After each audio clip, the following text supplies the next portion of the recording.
Il faut prendre les décisions de manière démocratique. Et ceci prend acte de l'état de dispersion que j'ai décrit tout à l'heure.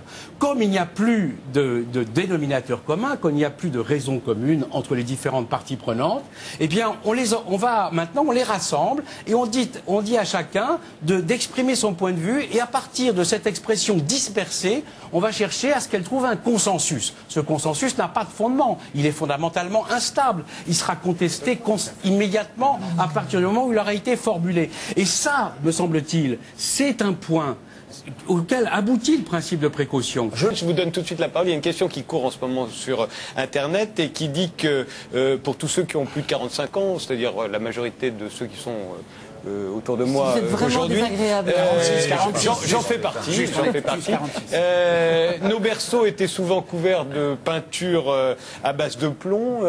Nous pouvions acheter des cigarettes à 14 ans. Nous pouvions boire du vin à 12 ans. En tout cas, on consommait à loisir. Nous pouvions plomber les dents avec du mercure. Voilà, nous pouvions effectivement rouler à moto sans casque, à vélo sans casque, rouler en voiture sans ceinture de sécurité, sans airbag. Nous avions la possibilité de manger toutes les sucreries imaginables et nous ne devenions pas obèses. On pouvait boire toutes les cochonneries, et y compris même boire tous ensemble au goulot de la même bouteille, ce qui est complètement dingue. Nous avions même des milliers de têtes nucléaires soviétiques pointées sur nous, et pourtant nous sommes toujours vivants. Alors, non seulement nous sommes toujours vivants, mais nous vivons plus vieux que personne n'avait vécu. D'où la question qui est posée en permanence donc sur Internet quand on fait ce type de contenu.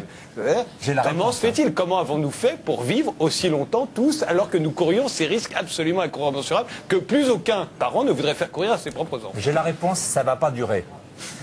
Voilà. Mais il y a des pays qui ont pris des décisions, qui ont dit, nous, on ne va pas reprendre leur technologie, parce que, je ne vais pas vous dire quel pays, parce que sinon je vais créer un incident diplomatique, d'autant que je suis un fantaisiste, moi je dis n'importe quoi. Hein.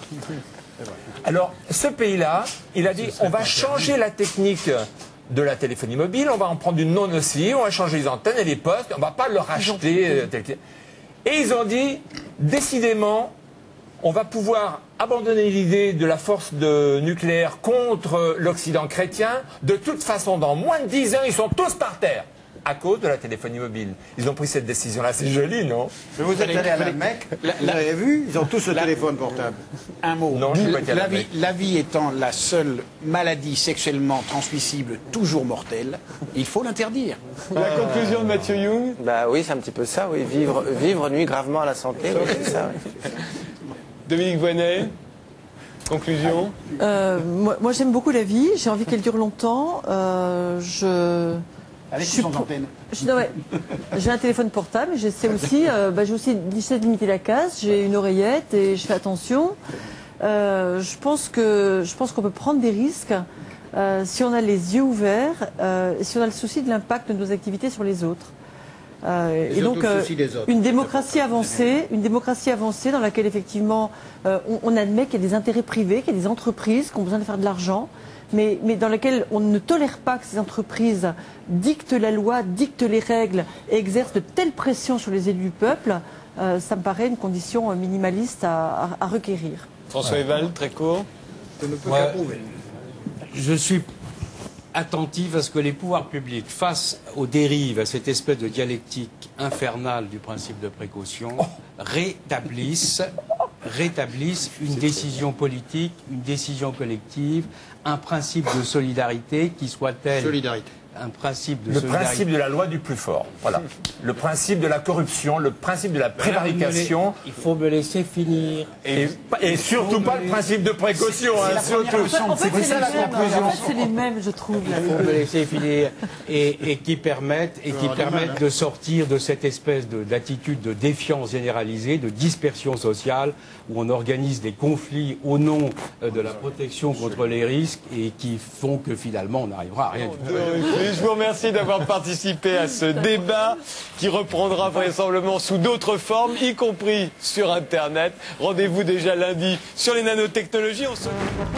Buvez toujours avec modération, ne dépassez pas les limitations. Le beurre fondu donne le cancer et tout ce qui est bon bouche vos artères. Baissez le son pour vos voisins, il est interdit de fumer du joint et méfiez-vous des étrangers. Ne faites jamais l'amour sans capoter.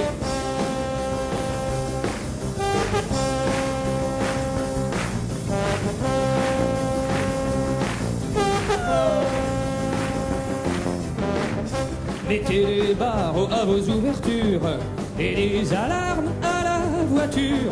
La cigarette nique vos poumons. Ralentissez en cas de pollution. Ne sortez pas la nuit tombée. N'encouragez pas la mendicité. Avant d'acheter, vérifiez l'étiquette. Le portable, avec les doigts peut-être. Assurez-vous sur la vie, sur la mort. Attention, un virus en cache un autre. Trop de sport, c'est très mauvais pour le cœur. Et surtout, n'oubliez pas d'avoir